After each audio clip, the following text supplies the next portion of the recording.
Have you ever stared into a mirror and felt it staring back at you? I never thought much about mirrors, not until that winter break.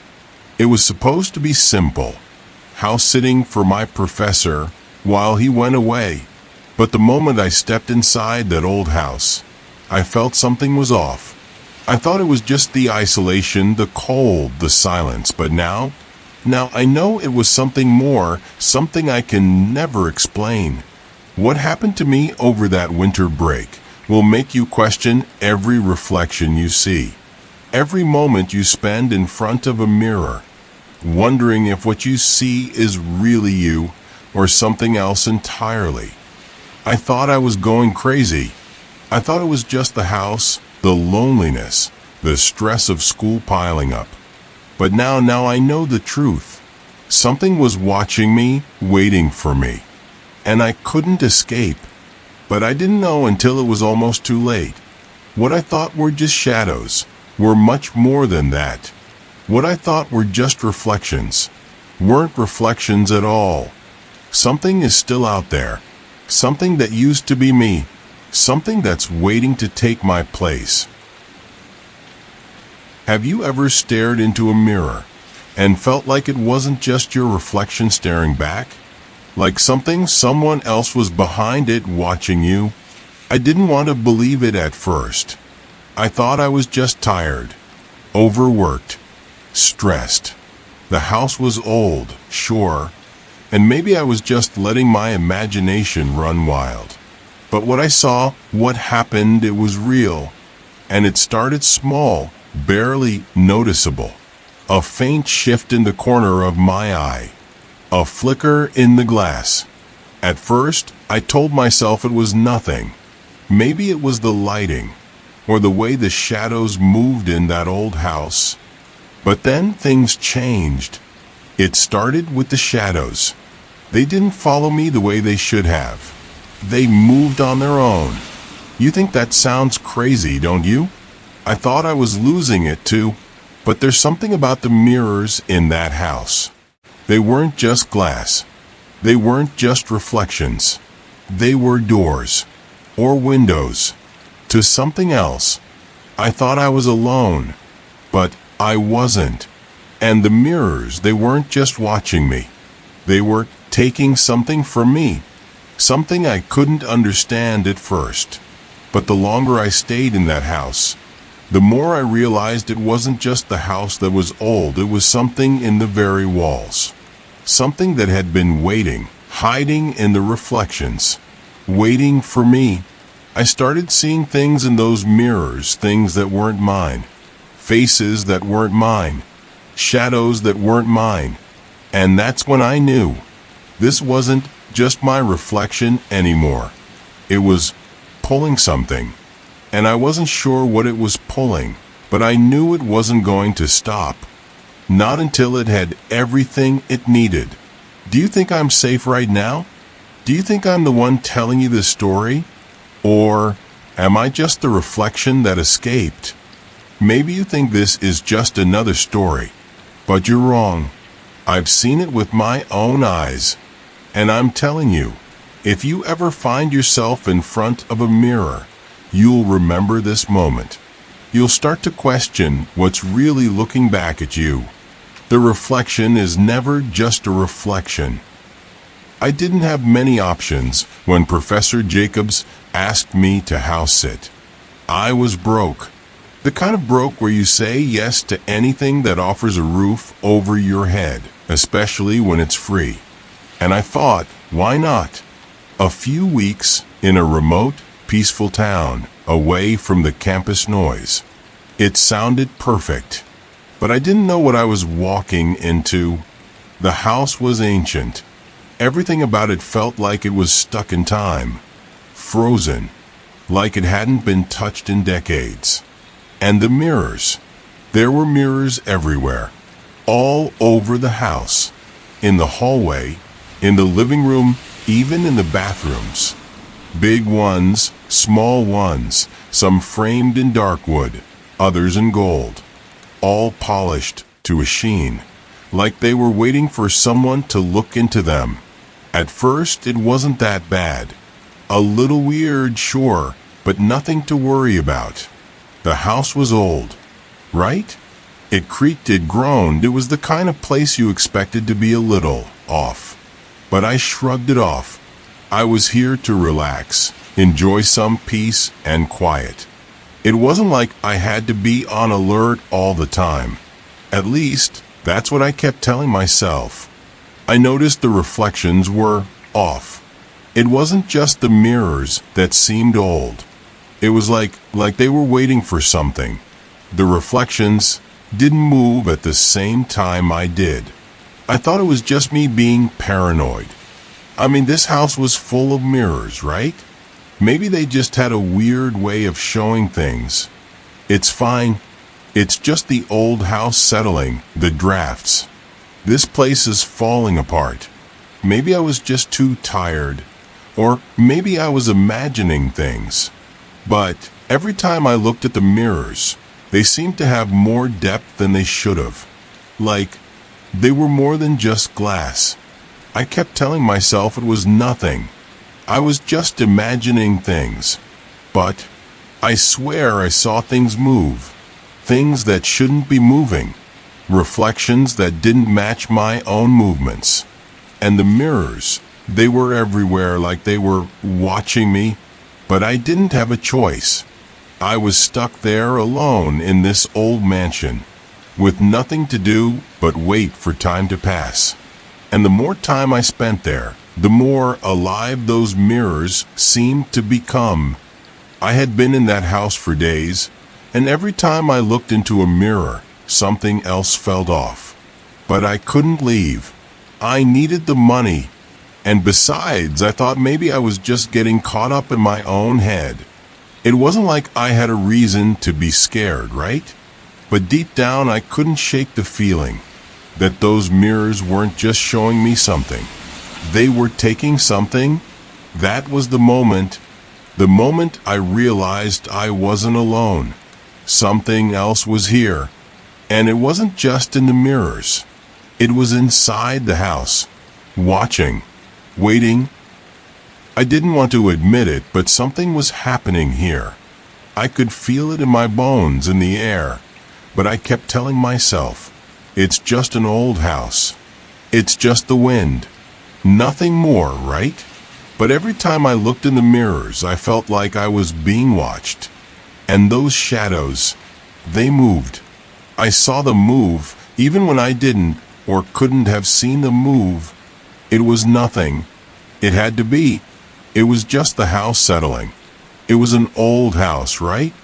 Old houses creak. That's what old houses do.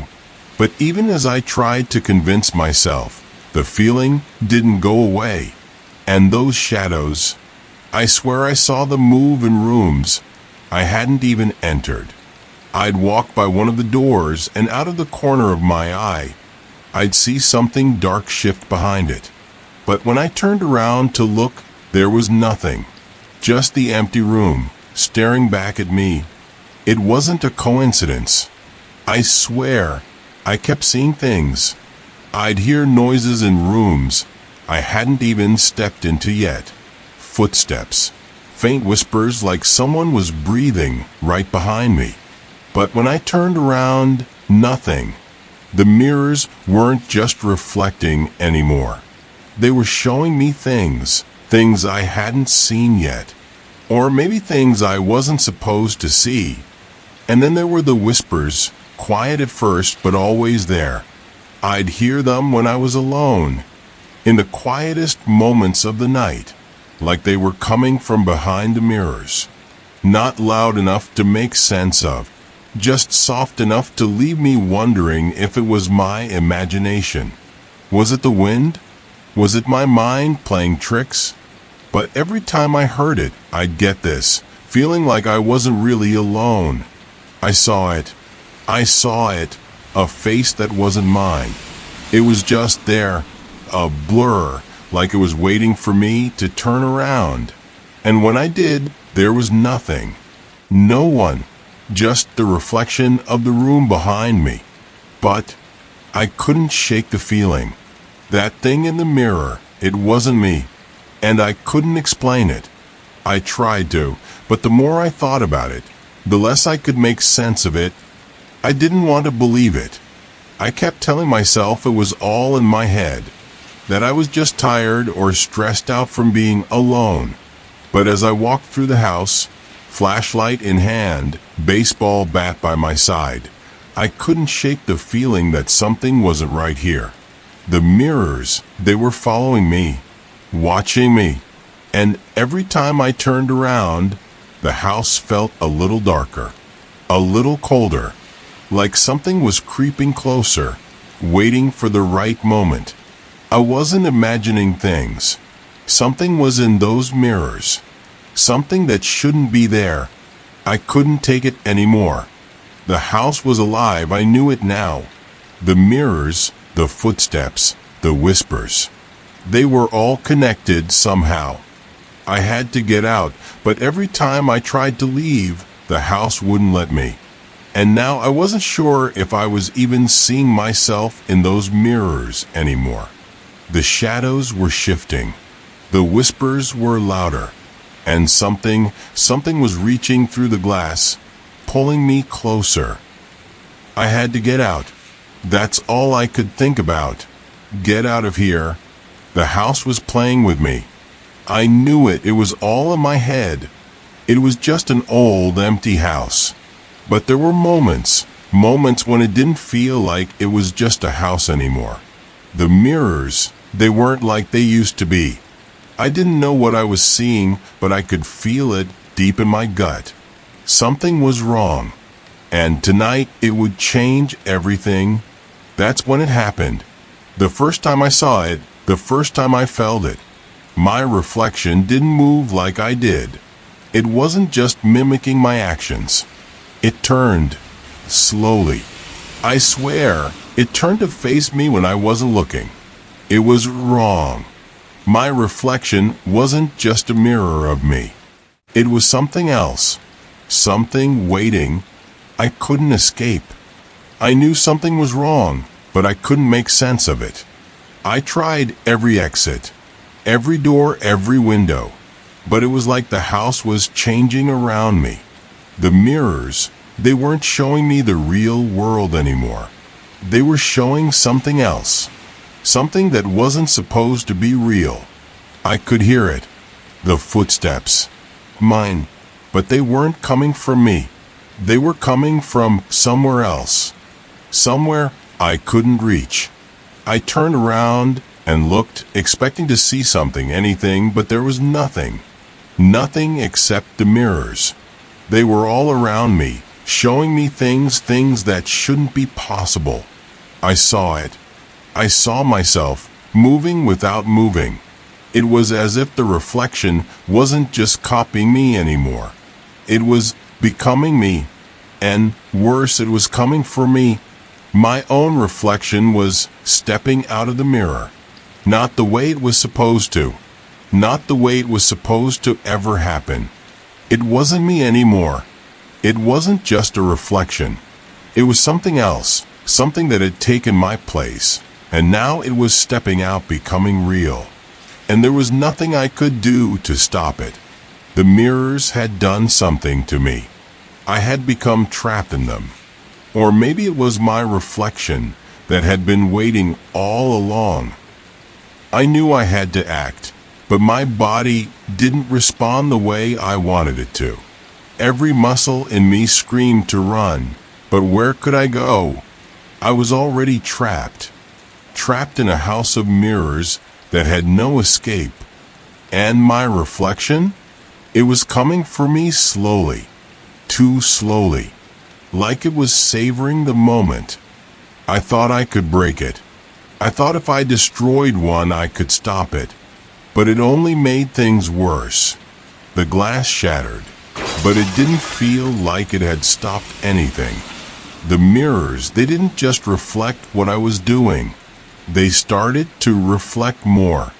Smaller versions of me, multiplying with every crack in the glass.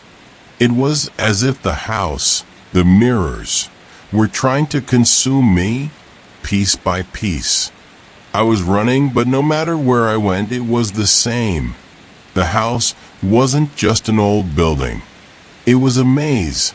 And every turn, every mirror I passed, it saw me. I couldn't escape. Every reflection I saw seemed to mock me, as if the house knew something I didn't. The walls started closing in, the mirrors following my every move, and I realized the reflections were alive, and they weren't letting me go. It called me my own name, but it wasn't me calling. It wasn't my voice. I couldn't think straight anymore. The house was playing with me, pushing me, forcing me to face things I couldn't explain. I was losing my mind, losing myself. The reflections weren't just copying me anymore. They were taking over, slowly, one step at a time. I had to find it. Whatever this thing was, whatever this connection was, I had to destroy it. I had to break free. But there was one thing I hadn't considered. What if I was already too late? What if the house had already taken what it wanted? What if I was the reflection? This was it. This was the mirror that connected them all. I had to destroy it. It had to be destroyed. If I didn't, I would never leave this place. Ethan, wait. You don't know what you're about to do. You don't know what will happen if you destroy me. I heard it, my own voice. But it was wrong. Something wasn't right. The reflection, it was alive, or maybe it always had been. Do you remember the day you first came here? The day you first stepped into this house? You thought you were doing something good, helping your professor, helping yourself. But you don't belong here, Ethan. You never did. The truth is, you were never the real Ethan. I wanted to scream. I wanted to argue, to fight back, but the reflection, it wasn't just talking. It was making sense. Too much sense. What did it mean? What was it saying? Was I really just a reflection? You see, Ethan, the real Ethan left the house days ago. He escaped. He got away. But you were the one who stayed. You were the one who never left. You've been here all along, trapped in the mirror's world, pretending to be the real Ethan. All this time, I thought I was me. I thought I was the one stuck in this house. But what if it's true? What if the reflection is right? What if the real Ethan, he left, and I stayed? What if I've been the reflection all along? You think you're real, don't you? But the truth is, I am Ethan. I've always been Ethan. And you, the reflection, leans closer to the mirror, a sinister smile twisting its face. You're just a shadow, a copy, a reflection. I don't know what's real anymore. I don't know who's telling the truth. Is this the real world, or am I just another illusion, another mirror? And if I destroy this mirror, what happens? Do I disappear too? Does the reflection take my place? Or does the real Ethan come back to claim it all? Is it my fault? Or am I just the reflection of something else? What if I'm already gone? What if, in trying to escape, I end myself? If I destroy this mirror, will I simply cease to exist? Will I become just another shadow, a forgotten echo of something that was never really there? And what if the real Ethan, he never even noticed? Go ahead, destroy the mirror. It won't change anything. If you do, I will become you. You'll be nothing. I'll be everything. You'll fade away into oblivion, and I'll be free. Isn't that what you want? Will it be the end of me, or the end of him? Will I vanish, lost to the reflections forever? Or will the truth, Will the truth be more horrifying than I can imagine? I have to destroy it. But can I? Can I trust my own judgment anymore? How do you destroy what's already inside of you? How do you kill a part of yourself you've never known existed? I don't know, but I have to try. I have to escape this nightmare. Go ahead, smash it. You know you won't stop me. You're already too late. I smashed it. I thought that would be it, the end. But the moment the glass shattered, the world began to fall apart. It wasn't just the mirror breaking. It was everything. The walls, the floor, the very air around me seemed to splinter, as if reality itself was unraveling. That grin, I saw it. It wasn't me. It was something else. Something that had been waiting for this moment. And just like that, everything disappeared. But the question is, was it me that vanished? Or was it the reflection? I can't tell what's real anymore. Was I ever real? Or was it just a reflection, a shadow of something else? If you're watching this, maybe I'm not the one you should be afraid of. What do you think happened to Ethan? Was he ever real? Or was it all in his mind? Let me know your theories in the comments. Was I ever real? Was any of this real? Or is this just the end of a story that never began? Or maybe, just maybe, the mirrors are still here, watching, waiting. Who's to say what's on the other side? If you love stories like this, don't forget to like, subscribe, and turn on notifications. I'll see you in the next one if I make it out of here.